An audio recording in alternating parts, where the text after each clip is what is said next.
আমার একটু গোশত খাইতে মন চায়, তুমি কি আমার জন্য একটু গোশতের ব্যবস্থা করে দিবা কিনা বলো। আলী ইবনুল মুআফিক তার দিলের ভিতরে ব্যথা লাগিয়া গেল। এত রাতের গভীরে কোথায় পাবো গোশতের দোকান?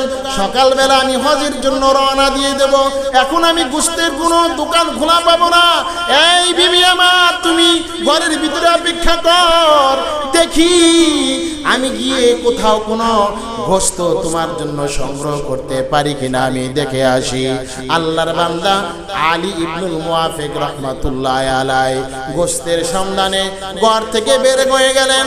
1 গ্রাম 2 গ্রাম, তৃতীয় গ্রামে যখন গেলেন, তৃতীয় গ্রামে যাওয়ার পর আব্দুল্লাহ ইবনুল মুবারক রাহমাতুল্লাহি আলাইহি কে আল্লাহর বান্দা শোনায়, আল্লাহর ওলি আমি যখন তৃতীয় গ্রামে গেলাম, তৃতীয় গ্রামে যাওয়ার পর দেখি আল্লাহর এক বান্দার ঘরের ভিতরে গোশতের রান্না বান্না হয়, জানালা দিয়া গোশতের ঘ্রাণ বের হয়ে আসতেছে।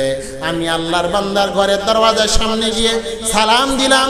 সালাম দেওয়ার পর বললাম, দরজা খোলো, তোমার ঘরের ভিতরে গোশতের ঘ্রাণ পাচ্ছি গো। আল্লাহর বান্দা দরজা খুলিয়া বলে, ভাইজান আমার বিবি প্রেগনেন্ট হালতে আছে, আগামীকাল আমি হজে চলে যাব, আমার বিবির জন্য গোশতের ব্যবস্থা করতে পারি নাই, পারবো না, সুতরাং তোমার থেকে তোমার রান্নাকৃত গোশত থেকে আমাকে একটু গোশতের ব্যবস্থা করে দাও।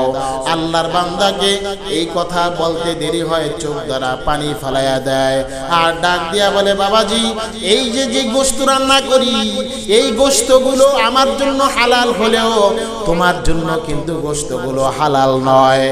আলী ইবনুল মুআফিক হতভম্ব হয়ে গেলেন, কি ব্যাপার, একই গোশত তোমার জন্য হালাল আমার জন্য হারাম, কারণটা কি বলো?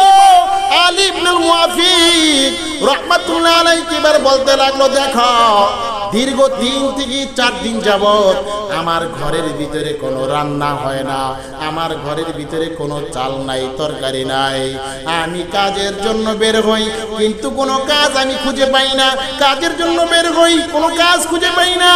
আজকেও যেমনি ভাবে আমি কাজ না করে ঘরের দিকে ফিরে আসলাম, আমার ঘরের ভিতরে 1 জন আর 2 জন নয়, এই 5 জন সদস্য আছে। আমি মনে করলাম আজকেও যদি আমি আমার বাসার জন্য সামান্যটুকু আসবাব যদি আমি না নিয়ে নেই, তাহলে হয়তো আমার ফ্যামিলির 2 থেকে 3টা বাচ্চা মাটিতে লুটে পড়বে, ইন্তেকাল করবে।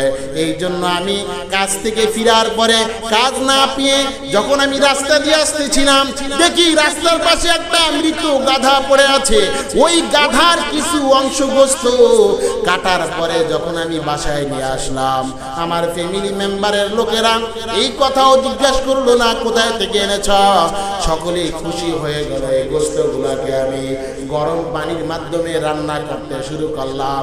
দেখো এই গোশত তোমার জন্য হালাল নয়, আমার জন্য হালাল। এই কথা শুনিয়া আলী ইবনুল মুআফিক হতভম্ব হয়ে গেল, চোখ দ্বারা দরদর করিয়া পানি পড়তেছে। আলী ইবনুল মুআফিক ডাক দিয়া বলো, ভাইজান আপনি একটু দেরি করেন, আপনি একটু অপেক্ষা করেন, আমি আপনার জন্য ব্যবস্থা করতেছি, আপনার টেনশন করতে হবে না, এই মরা গাধার গোশত খাওয়ার কোনো দরকার নাই। আল্লাহর বান্দা ওনাকে বসায় রেখে আলী ইবনুল মুআফিক বাসায় চলে যায়।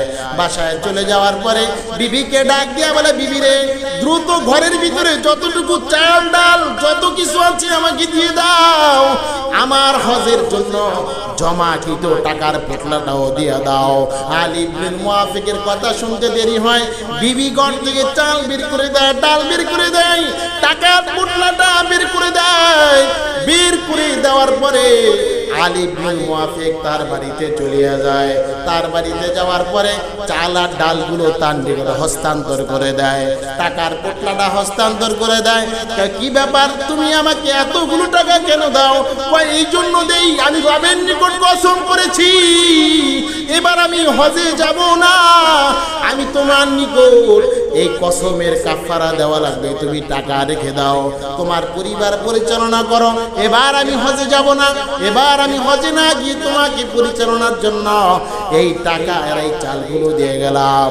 আল্লাহর বান্দা রাতের আধারে যখন ঘুমাইতে চলিয়া গেল, ঘুম থেকে জাগ্রত হওয়ার পরে ওই আলী ইবনে মুআফিক স্বপ্নে যখন দেখতেছে কে যেন তার নিকট এসে বলতেছে, সকালবেলা ঘুম থেকে উঠার পর আল্লাহর বিভিন্ন বান্দারা ওই ব্যক্তির নিকট এসে বলে, কি ব্যাপার, তোমাকে মসজিদে নববীর পাশে দেখলাম, হঠাৎ করে দেখলাম তোমাকে আর আমি দেখলাম না।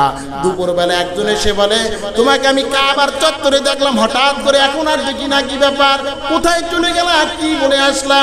রাতের আধারে আবার এক বান্দা এসে বলে, তুমি মক্কাতুল মুকাররমা থেকে যখন মদিনায় রওজা খার মোবারকে জিয়ারত করার জন্য যখন তুমি যাইবা, তুমি আমাকে টাকার বোতলাটা দিয়ে গেলা, বললো আমি আসতেছি, টাকাটা রাখো, আর তো তুমি টাকা নিলা না, এই নাও তোমার টাকার বোতলা।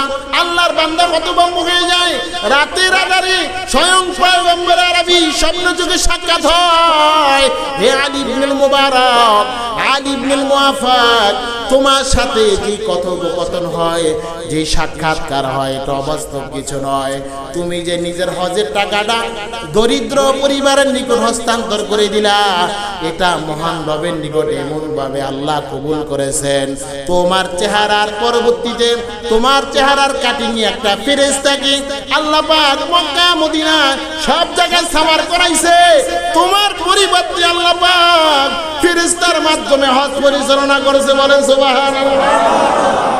এই জন্য বাবাজি আমার, নিজের দিলের ভিতরে যদি তামান্না থাকে, নিজের দিলের ভিতরে যদি দরদ থাকে, কিভাবে হজ আপনাকে আল্লাহ পাক করাইবেন এটা আপনি নিজেও টের পাবেন না। দরদ থাকতে হবে, দরদ, মহাব্বত, ভালোবাসা।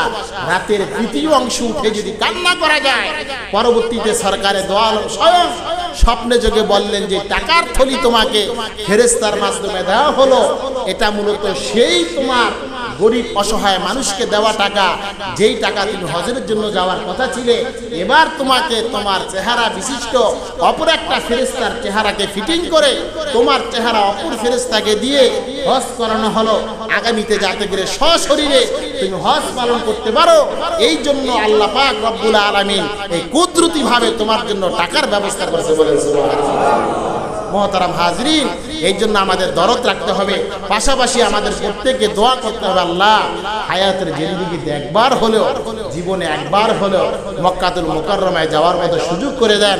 সকলে দিল থেকে বলুন আমিন।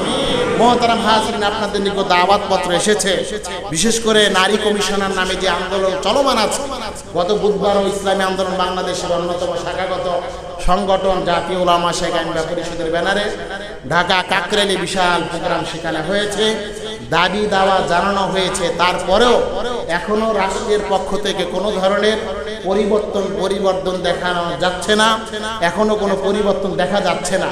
নারী কমিশনার নামে যে ভয়ঙ্কর নীতি, ওলামা একরামের নিকটে কপিটা এসেছে, 360 পৃষ্ঠা বিশিষ্ট এই বড় বই তারা রাষ্ট্রের নিকট পেশ করেছে। সেখানে একটা দুইটা নয়, কোরআনের 17টি আয়াত অপমাননা করা হয়েছে, অপব্যাখ্যা করা হয়েছে। তারা বুঝাইতে চায় যে নারীদের শ্রমিক, দেখেন আমরা যেমন সারাদিন কাজ করি, কাজ করার পরে দিন শেষে আমাদেরকে মালিক পক্ষ থেকে শ্রম দেওয়া হয়, এখন তারা চাচ্ছে সারাদিন অপকর্ম করবে, আর এই অপকর্মের শ্রম তাদেরকে ভাতা টাকা রাষ্ট্রের পক্ষ থেকে দেওয়া হবে। বলেন না? এটা মা বোনদের ইজ্জত, মা বোনদের আব্রু এবং দেশের ভিতরে জারজ পয়দা করার জন্য এক ভিন্ন ষড়যন্ত্র। এটা তো শুধুমাত্র একটা, এরকম 17টা কোরআন বিরোধী, ইসলাম বিরোধী তারা দরখাস্ত পেশ করেছে। তো সেই বিষয়টাকে সামনে রেখে আগামীকাল শনিবার হেফাজত ইসলাম বাংলাদেশ সকল ওলামা একরাম সেখানে উপস্থিত থাকবেন। সেখানে বিশাল আকারে ঢাকা সোহরাওয়ার্দী উদ্যানে সকাল 9টা থেকে দুপুর 12টা পর্যন্ত বিশাল সমাবেশ, প্রতিবাদ সমাবেশের আয়োজন করা হয়েছে। আমরা আমাদের পক্ষ থেকে প্রতিবাদ সমাবেশ করে যাব এবং সর্বশেষ দেখব এই আইন, এই অনুশাসন কার অনুসরণ এবং কার ইশারায় সেটা বাস্তবায়ন করার মতো ভিন্ন ষড়যন্ত্র করা হচ্ছে।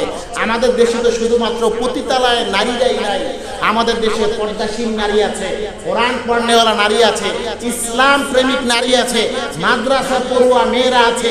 আমরা শুধুমাত্র একদল নাস্তিকবাদী, শাহবাগী, লুচ্চা বদমাইশ মেয়েদের কথায় আমরা কোরআন বিরোধী, ইসলাম বিরোধী কোন ধরনের আইন এই মাটিতে পাস করতে দেই নাই, এখনো দেব না, ভবিষ্যতেও দেব না। কথা বলা ঠিক কিনা?